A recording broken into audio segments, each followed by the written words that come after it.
ด้านหน้านี้เลี้ยวขวาก็เป็นทางเข้าวัดหนองขาบ้านหนองขานะหนองหัวลิงนะเขาจะบอกว่าบ้านหนอง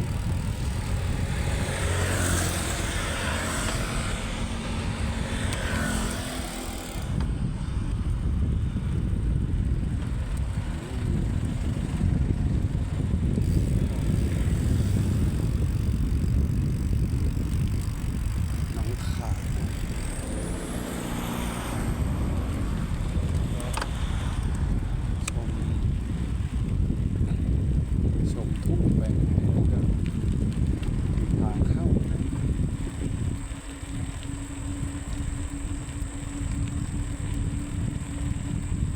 ทุ่งนาข้าวรวงทองก็จะทอดกระถิ่นนะก็น่าจะเป็น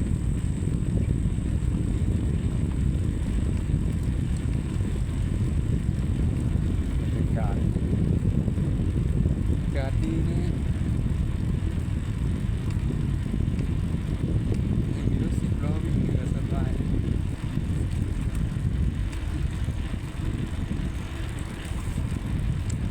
ชุมชนลดความเร็ว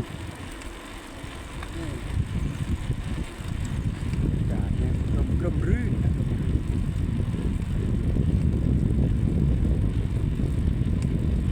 ถนนชนบทไทยถ้าคนไทยทำไทยไม่ดูนะลาวก็ไม่ดูถ้าคนลาวทำที่ลาวดู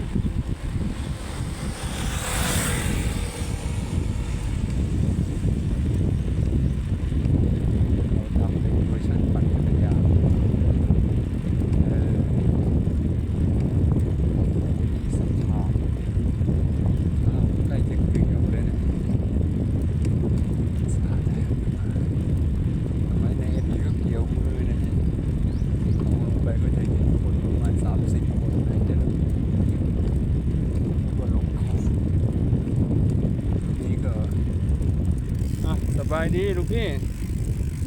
สบายดีไหมสบายดีจะแซงเหรอ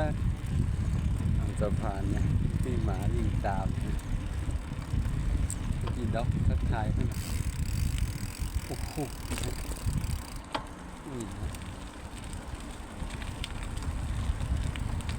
สถานนี้เก่าแก่มากเลยนะ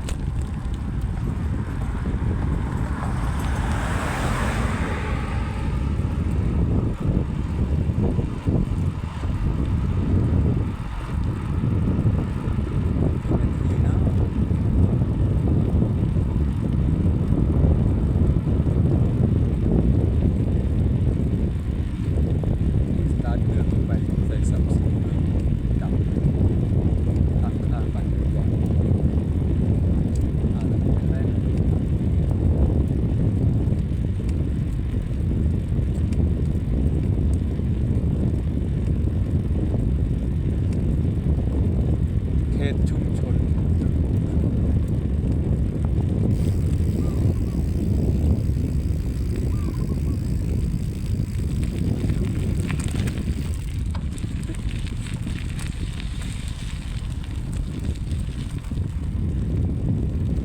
บ้านหนองขามีหลายซอย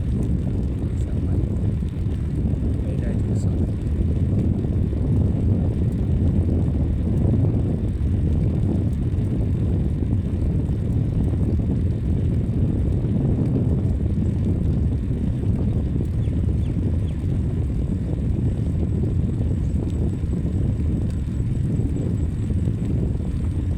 สบายดีลูกพี่บ๊อบสบายดีสบายดีลูกพี่โอ้ยทำไมมานู่นไปคุยกันนู่นหมาต่อหมาไปคุยกันมาเร็วต้องคุยกับเขานะมาหมาเขางงนะคุยอะไรกันพระมหาเศรษฐีนะ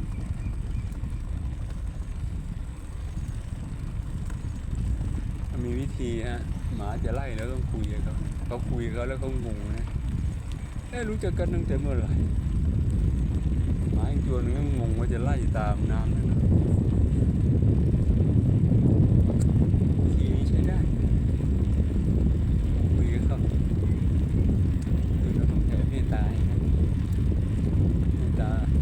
ได้กรุณาบริจาคเรียนไปในทั้งสี่เบื้องล่างเบื้องบนและเบื้องขวาเราเจอกันปักใส่ทันนะ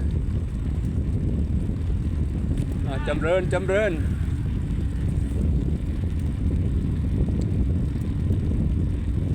คู่นะเราไปคนเดียว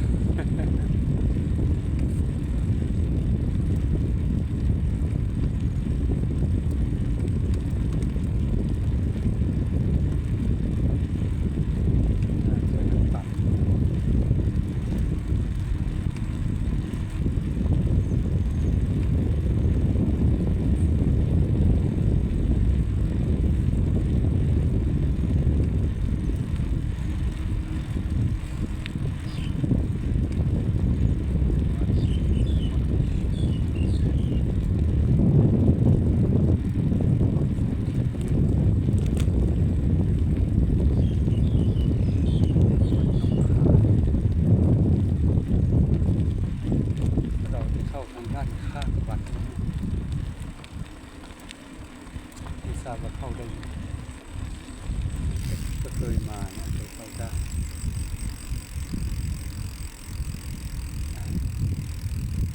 เป็นทางลัดทางเข้าวัดนะ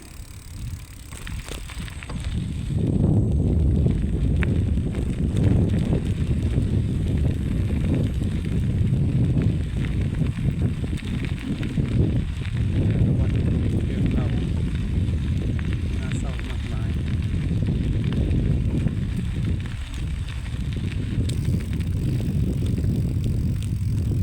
sorry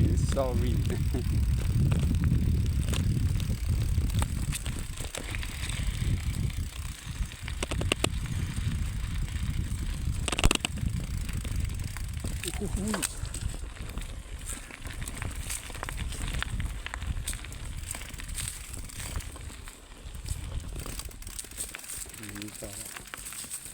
เป็นโบสถ์นะฮะโทรศัพท์ผมมัน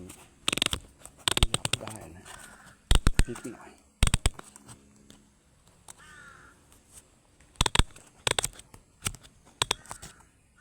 โอเคนะ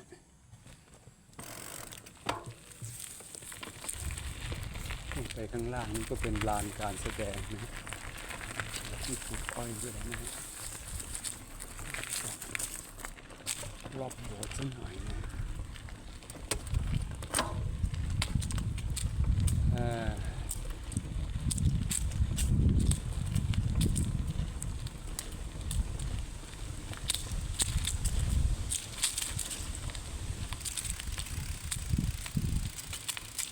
สถานที่วัดก็กว้างขวางพอสมควรนะฮะ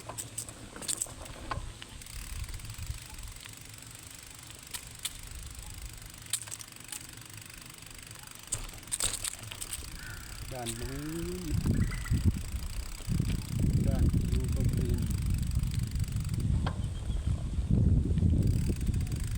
ด้านนู้นก็เป็นศาลาในบ่อน้ำนะ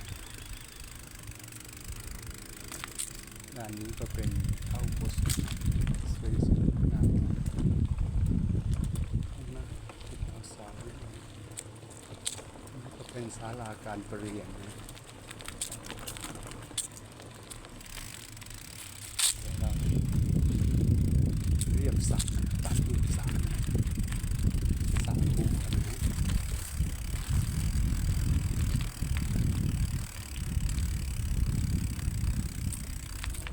นี่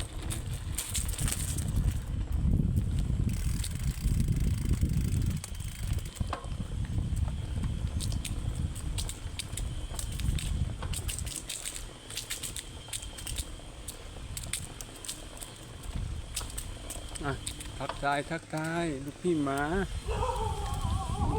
รูปรอ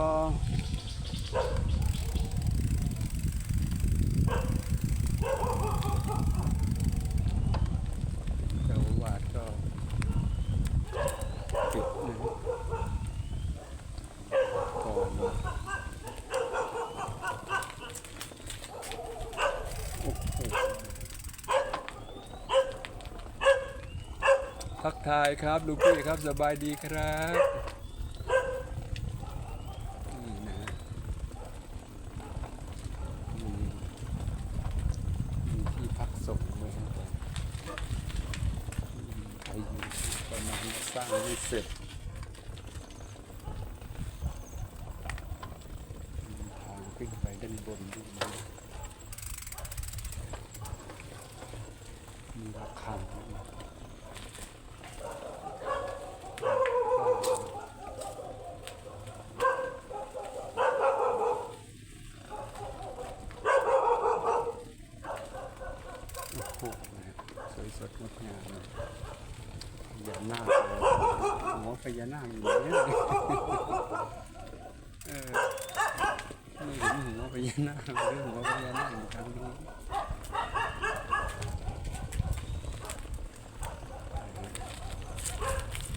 ก็เทปูนหมดเลยนะ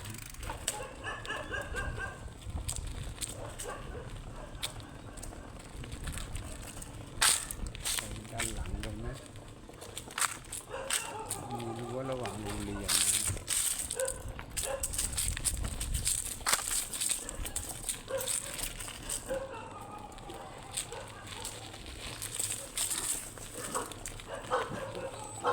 ทักสบายดีพนมสบายดีลูกพี่หมา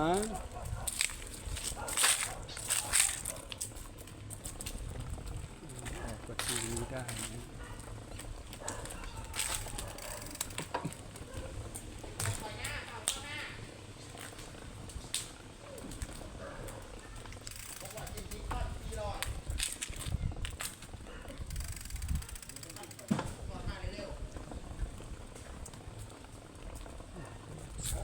กินทอดมา400เลย ช้าง ทอดมา300กินแต่30 บาท อันนี้ก็เป็นสลาก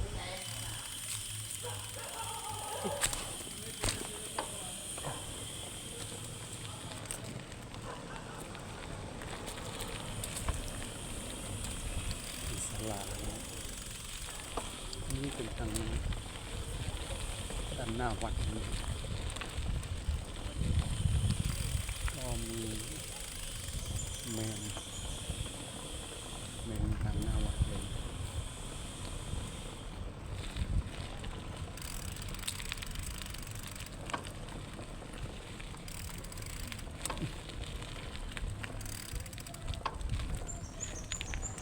นี่ก็เป็นซอยนะซอยนี้ออกไปไกลเลยนะฮะไปกับบินได้นะ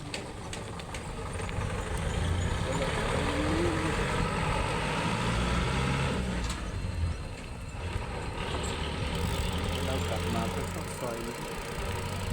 เราเข้าไปดูโรงเรียนกันนะนี่โรงเรียนบ้านหนองคาย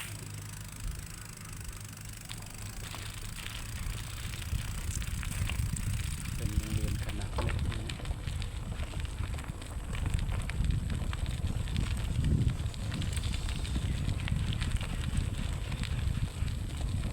บรรยากาศดีนะ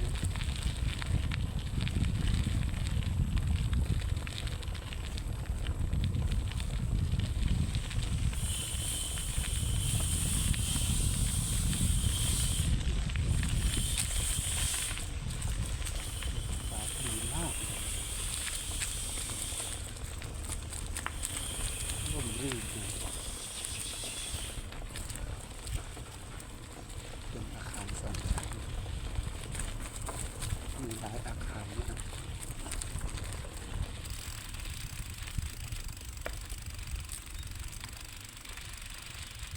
เป็นโรงอาหารมีอนุบาลมีสนามตะกร้อแล้วก็สนามวอลเลย์บอลทางด้านนี้นะประตูทางด้านนี้ปิดเปิดสนามเด็กเล่นนะ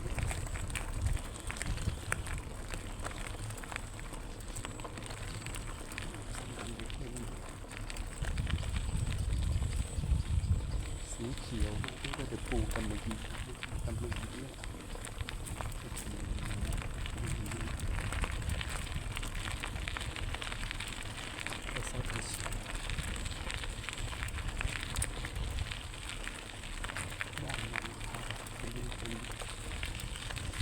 นาเล็กๆนะ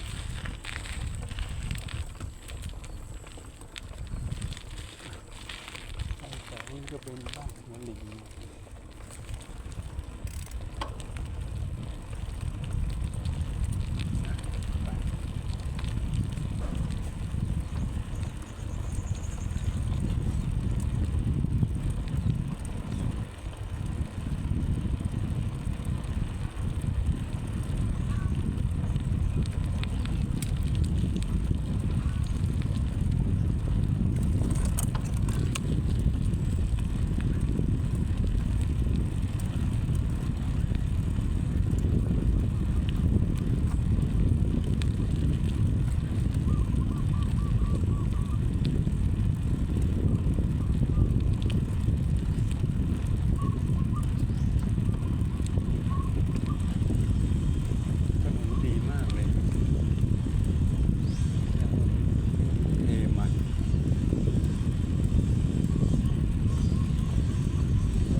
ยอดเลยนะฮะ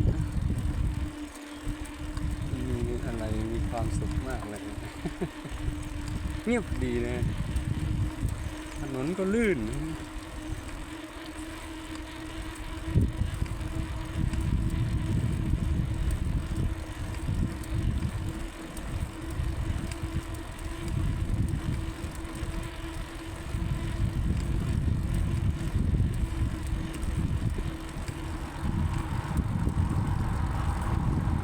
โอ้โห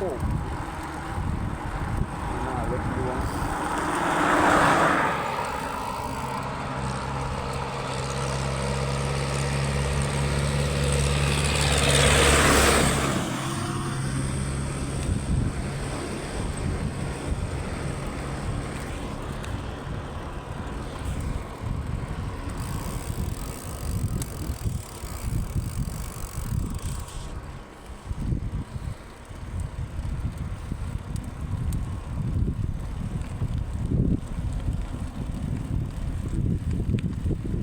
ต้นมะพร้าวเลยนะ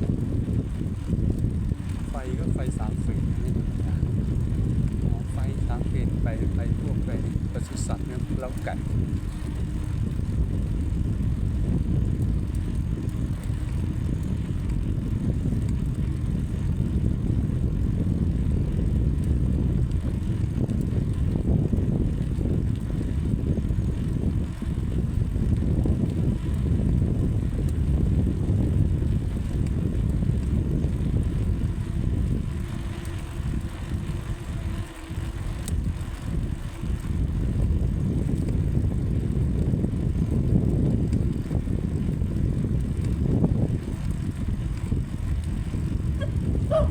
ทักทายครับทักทายครับสบายดีครับลูกพี่ลูกพี่มาลูกพี่โอ้ยสบายดีมานี่แหละ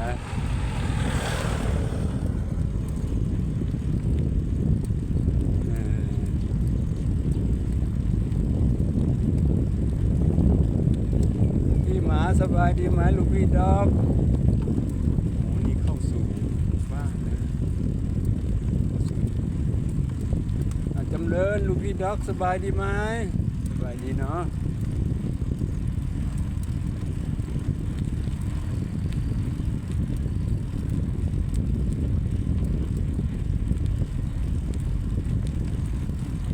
บ้านหนองหัวลิงไกลขนาดนี้เลยเนี่ย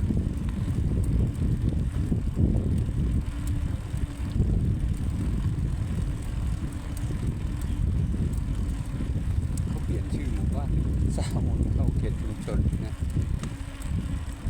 หมู่บ้านหลังแรก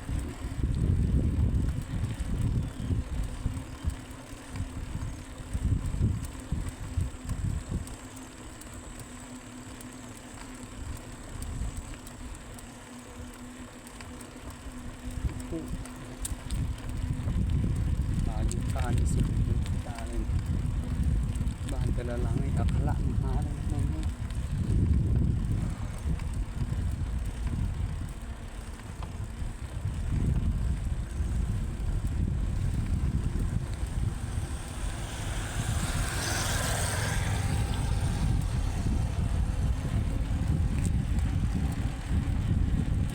ดีใจที่มองแขกที่มาเยือน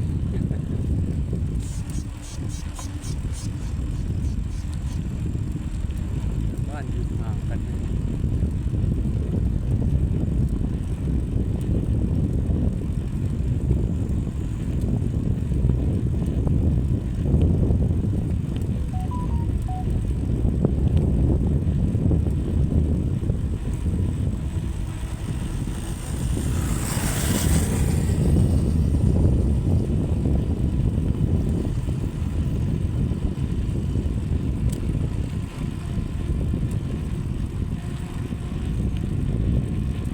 โอ้เจอลูกพี่ด็อกนะฮะทักทายก็สวัสดีครับลูกพี่ด็อกสบายดีไหมสบายดีสบายดีสบายดีลูกพี่เราทักทายงงเฮ้ยทักทายกันยังไง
บายดีลูกพี่สบายดีว่าไง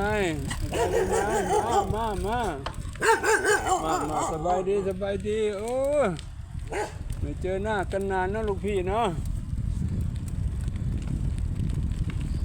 ทักทายกับเขานะถนนไปสุดน่าจะสุดแล้วนะเนี่ยสุดที่ไหนเนาะ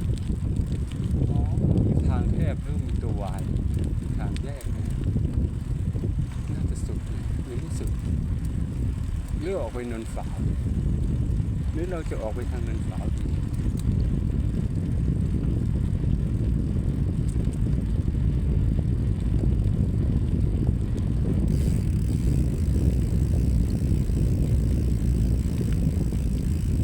ไปสามตรงข้างน้องค้าทางแคบโอ้หน้าปั่นแฮะแล้วกันโอเคออกไปนี่ออกไปทางเนินฝาวทางเรียบดีมากเลยเคยปั่นมาตั้งแต่สมัยที่แต่อ๋อ2 คันนั่นก็แสดงว่าเขาปั่นมาที่นี่เหมือนกันได้ทางปั่นที่นี่อีกหนึ่งสนุกเลย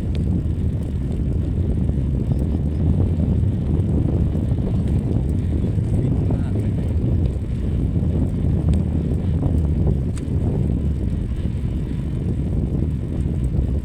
ได้ยินเสียงร้องบนถนนเลยนะ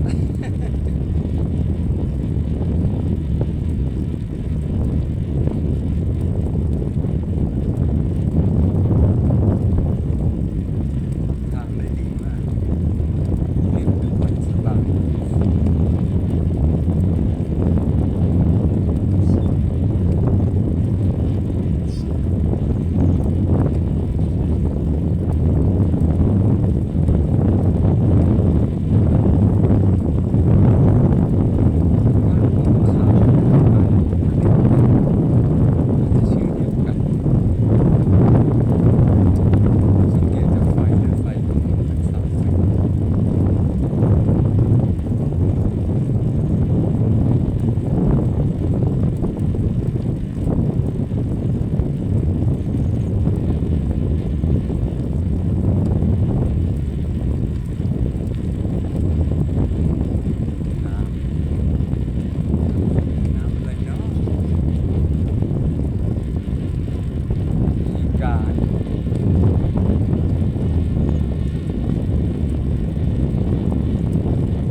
นพ่อหนุ่มรูปรอ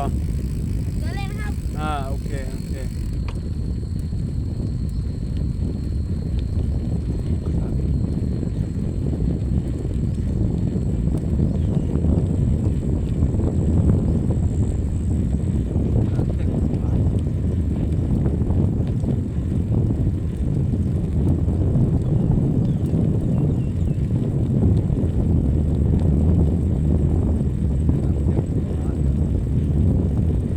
สายไฟสามเส้น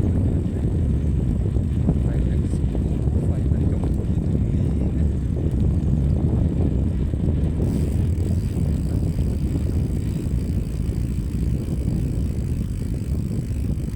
นี่ก็อาจจะเป็นทางเดินสาย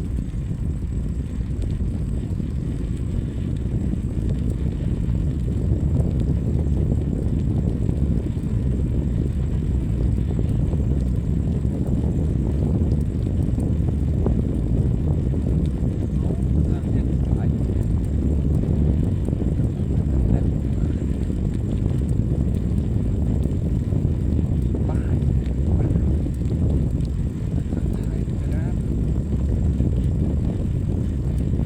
หน้าไปไกลเลยนะทางเนี่ยขวาเนี่ยเป็นทางดีด้วยนะทางเข้าทางเข้าไปแล้วเปิดแว่นอ่านแล้วนะ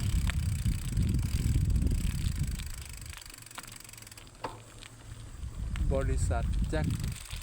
หอฟาร์มนะฮะเราก็ไปต่อ ทีนี้น่าจะออกนนฝาวนะฮะเราเริ่มไม่แน่ใจแล้ว น่าจะใช่นะเคยปั่นไปนนฝาวแล้วไปออกทางโน้นนะตอนนั้นยังเป็นลูกหลังอยู่เป็นไอฝุ่นคลุ้งเลยนะตอนนี้เส้นทางสายที่น่าปั่นมากเลยระยะทางปกติ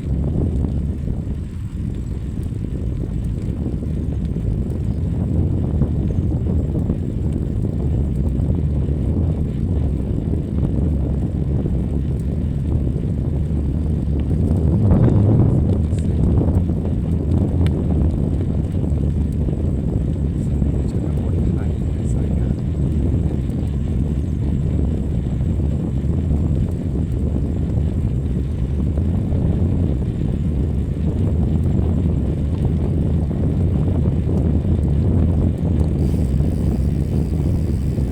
ีหัวจำลอง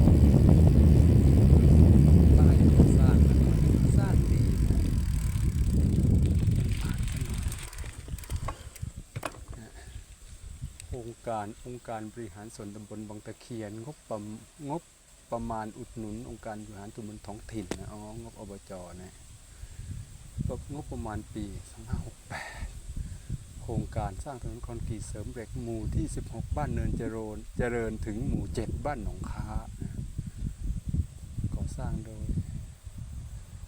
ชลบุรีสัญญาจ้างงบประมาณ6 ล้านนะห้างหุ้นส่วนจำกัดศิวาพรแท็กเตอร์นะนางสาววาสนารอดตาประธานกรรมการนายสมปาโคตรเสงกรรมการนายเดวิดจอห์นตันพริกนายสัญญาพิราโทนายบัญญัติแก้วนะป้ายมันจะกลับเราหวาน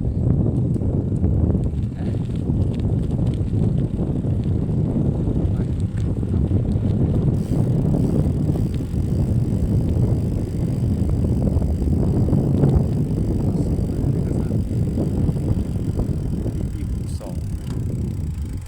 หลายปีแล้วนะฮะ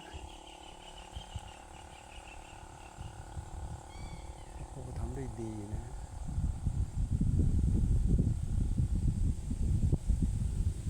ลูกลังหมู่ที่16ถึงหมู่7นะ5 เมตรนะยาว400 เมตร400,000ปี62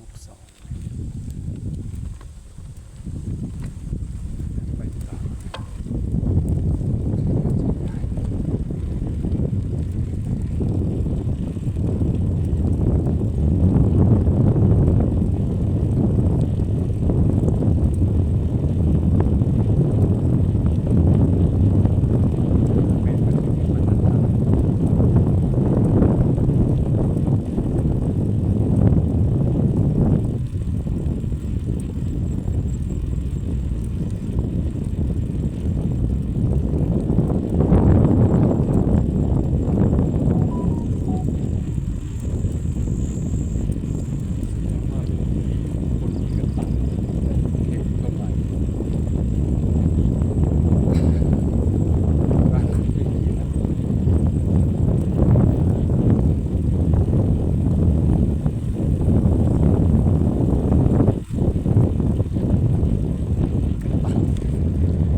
บ้านนะยาว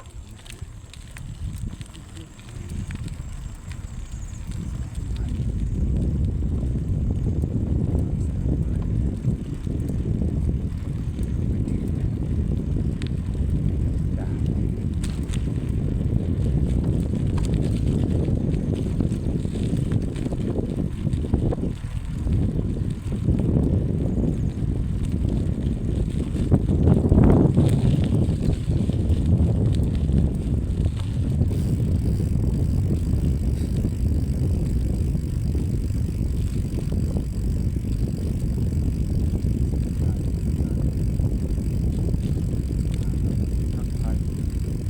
มาแล้วสวัสดีครับลูกพี่หมาครับลูกพี่ด็อกครับสบายดีไหมสบายดีเนาะ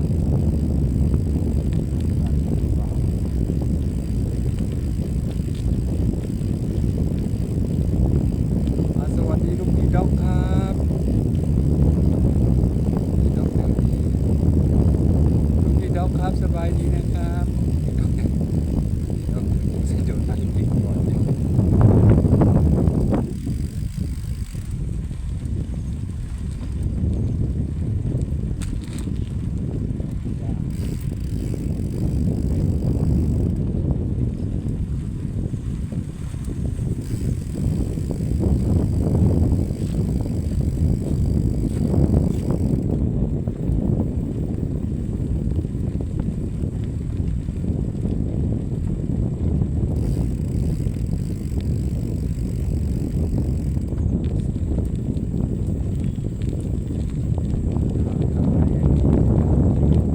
ชื่อ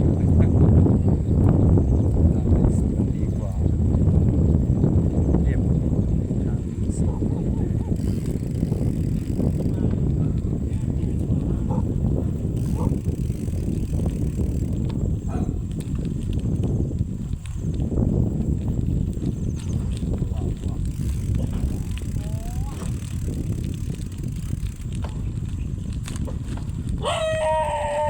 จำเริญลูกพี่หมาสบายดีไหมมันนี่มา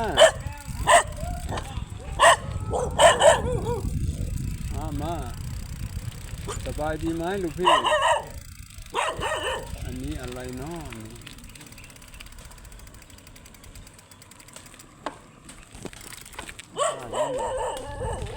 ตันอ่าวซอยนี้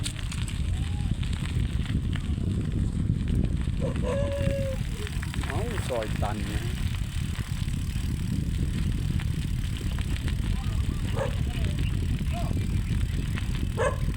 สบายดีลูกพี่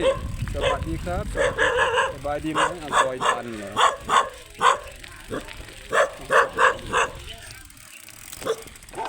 ซอยตันตัวเนาะสบายดีครับลูกพี่มาโอ้ยคุยกันก่อนคุยกับหมาก็ได้เนี่ยครับ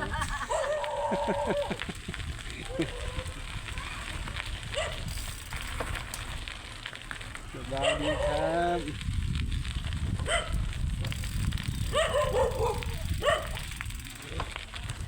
เลือกไปอย่าง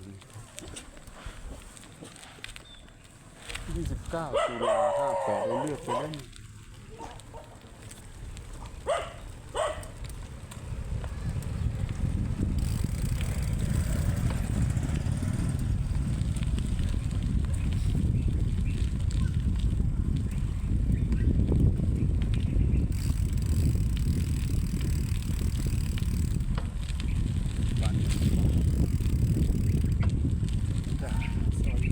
ซอยปั่นซอยเยอะนะฮะ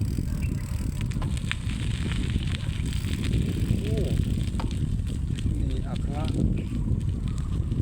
หมาเลยนะฮะนี่ฮะ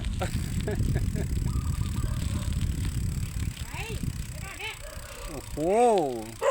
เลี้ยงเยอะขนาดนี้เลยเลยขออนุญาตครับลูกพี่หมาครับขออนุญาตครับขออนุญาตลูกพี่ครับขออนุญาตครับลูกพี่ขออนุญาตลูกพี่ครับขออนุญาต ขออนุญาตครับขออนุญาตโอ้โหนะฮะเลี้ยงหมาอะไรทั้ง30-40นะ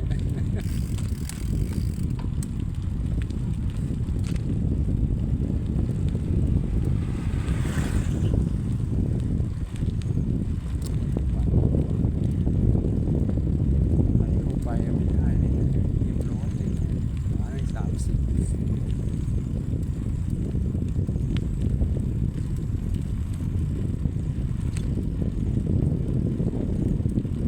อ๋อนี่ไม่ใช่เนินฝ่านะนี่เป็นเนินทองนะครับ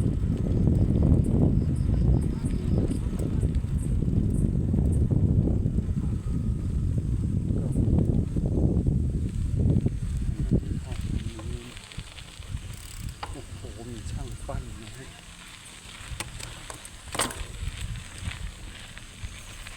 โอ้มีพระด้วยนะฮะเป็นวัดนะฮะ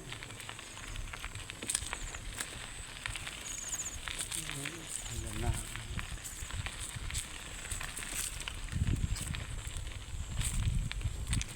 มีพญานาค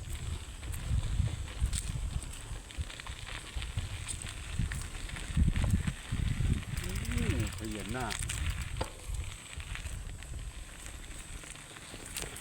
โอ้โหโอ้พญานาคงามเนาะ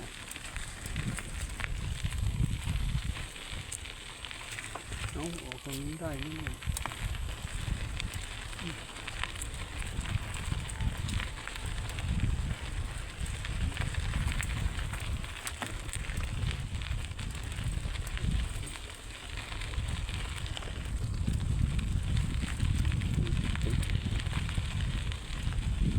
ทางเข้า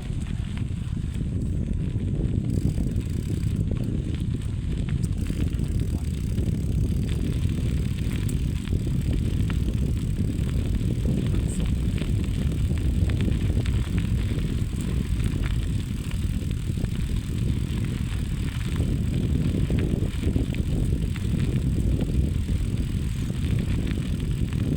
บ้านท่านเขาอ่านป้ายนี้นะฮะบ้านโนนเจริญนะฮะบ้านโนนเจริญแสดงว่าออกไปทางนี้ไม่ใช่เนินฝ่าเออเราก็ดูผิด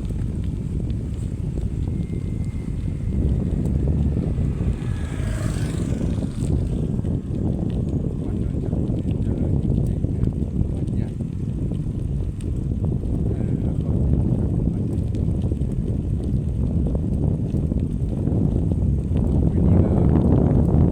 ก็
เอ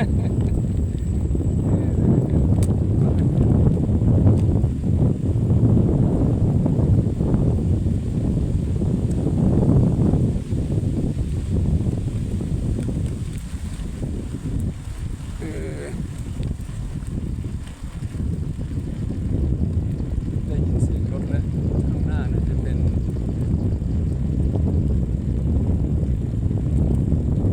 น่าจะเป็นถนนน้องสาวมันตะเคียน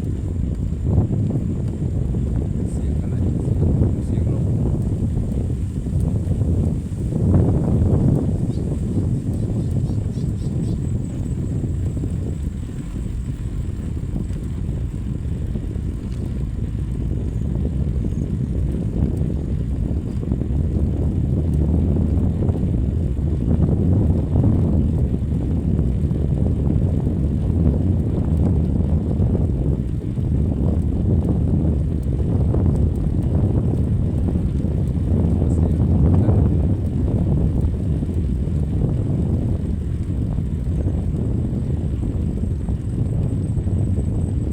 ไม่ใช่เดินฝั่งนะ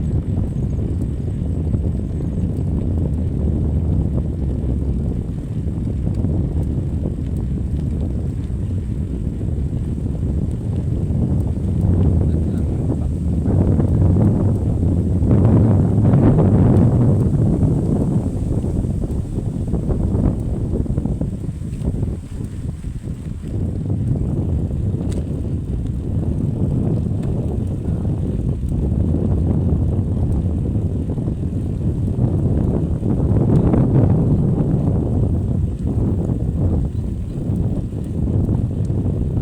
เส้นวันในไฟสามเส้นเรานั่งขาเส้น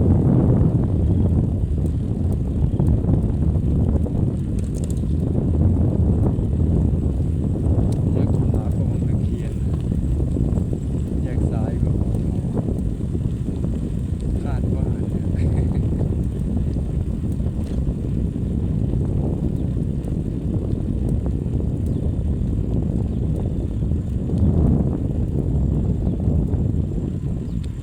อ่าชื่อบ้านอะไรนะติดวงเวียนอยู่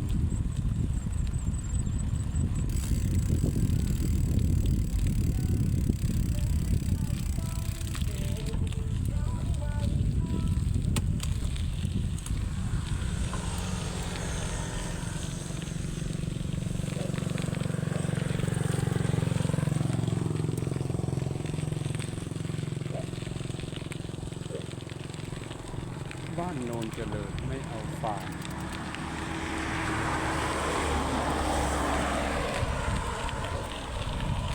ออกจากบ้านโนนเจริญ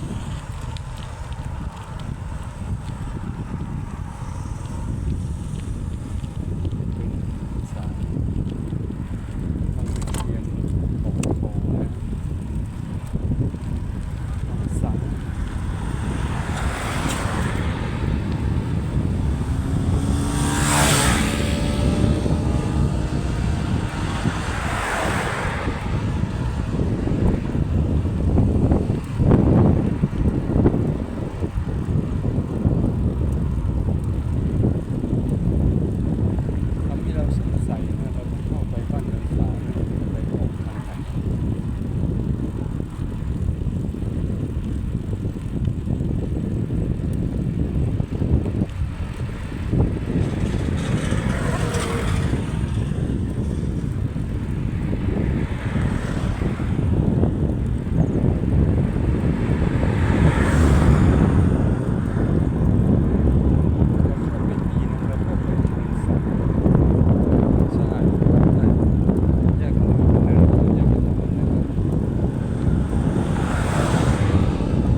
บายดีสบายดีมา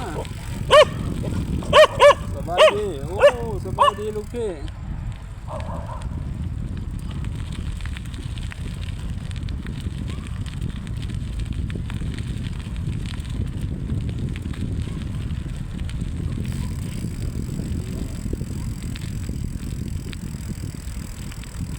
วัดเมืองเจริญ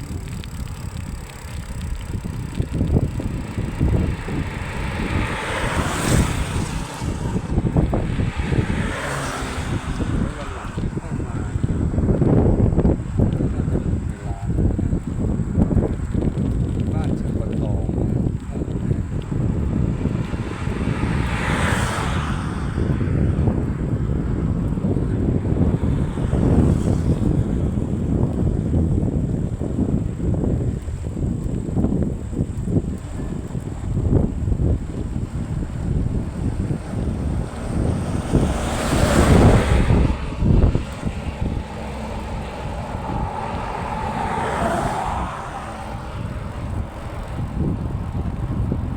13 กิโลหนองสัก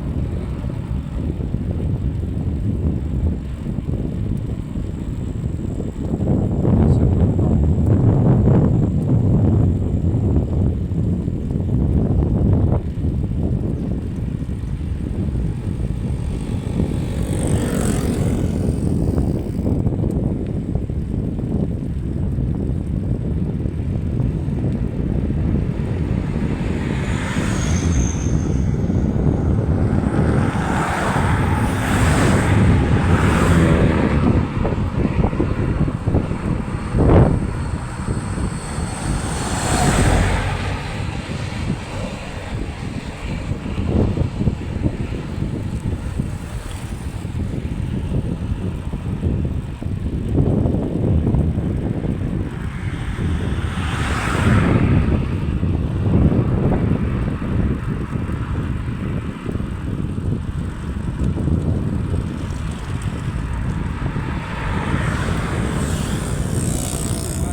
ดี